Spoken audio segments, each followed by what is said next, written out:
Hey, what's going on YouTube? Um, I'm going to talk to you this time about starter locks and starter locking. I watched a number of videos of it this weekend and I realized a number of things have been going on and been used. So I basically want to talk about the critical part of locking and the beginning of these locks and failures. I've seen that a number of people are just using, simplistic products to make it go, just to smash something in and, do what we call making it work. But there are nutrients and other things that are needed to obtain the balance in this hairstyle and what's going on here, because after a while, with the weight, with the textures, with the products and a number of other exercises that you guys are implementing into this hairstyle, it can cause you to break it. And my famous quote, getting out of the game. This can be very stressful if made to be, using the wrong things.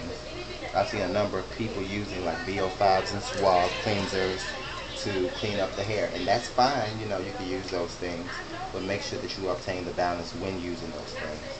Like moisturized shampoo is very, very needed afterwards. That should be your next step. A highly moisturizing shampoo and a conditioner. I wouldn't advise leaving the conditioners in because your lock is nothing but a sponge. It's going to hold on to all the oils. It's going to hold on to those conditioners. And what's going to happen, it's going to seep straight to the bottom of that lock. Let me see if I have one that I can show you what I'm talking about. I actually do. When putting hair, you say this is the top. When putting, this is close to your scalp. When putting oil in your hair, that oil seeps all the way down to the bottom. So then you feel like I have an oil in my hair. I didn't put anything in my hair. I didn't do anything. I'm itching. I'm scratching. Oh my God, I'm going to put more. Okay, tomorrow, dry. I'm going to put more. The next day, dry. I'm going to put more and I'm going to put more.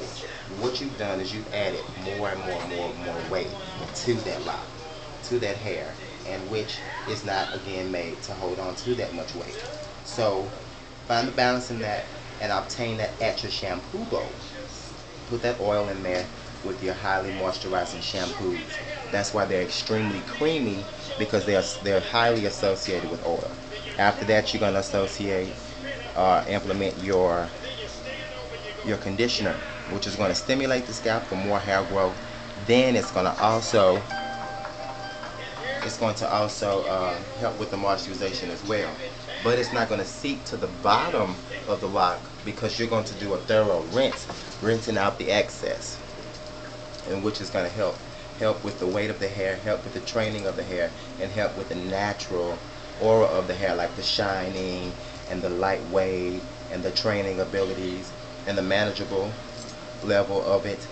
So you can comb through it. Those that are tender-headed, you definitely need to do these things because, after a while, you don't really want too much pulling on your hair because it hurts.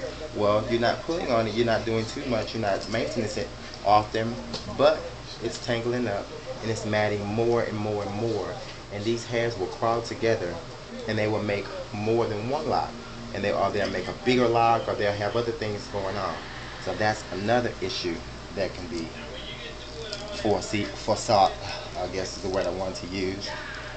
Um, a lot of things that worry me when it comes to locks, a lot of people have more of a lazy mentality towards them. I do understand you want the look, the get up and go feel. You don't really, like the salons, or you don't really like to do certain things.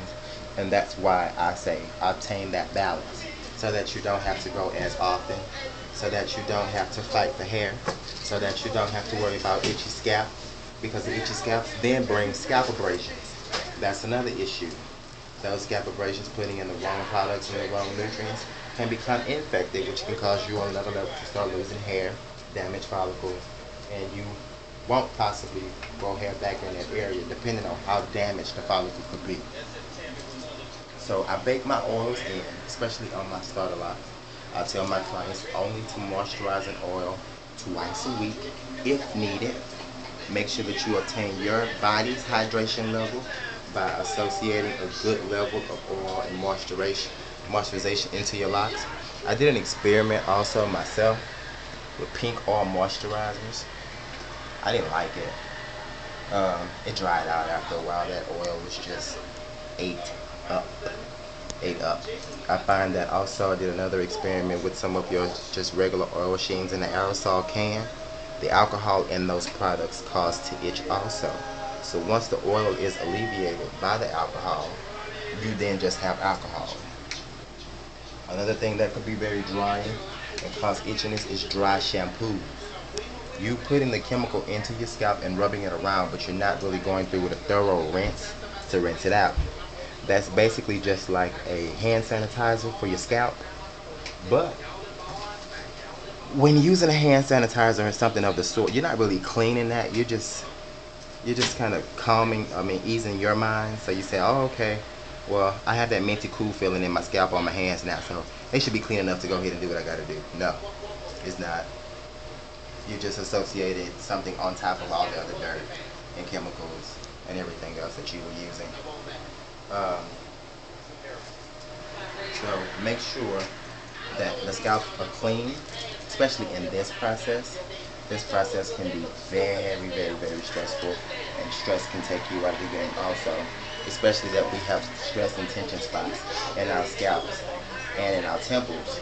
So those edges, especially here and back here and in the crown, will fall out so fast from stressing out behind this style, over twisting behind this style, or just slamming something in like some honey and saying, okay, this is going to work, this is going to hold my hair, and I'm going to have locks.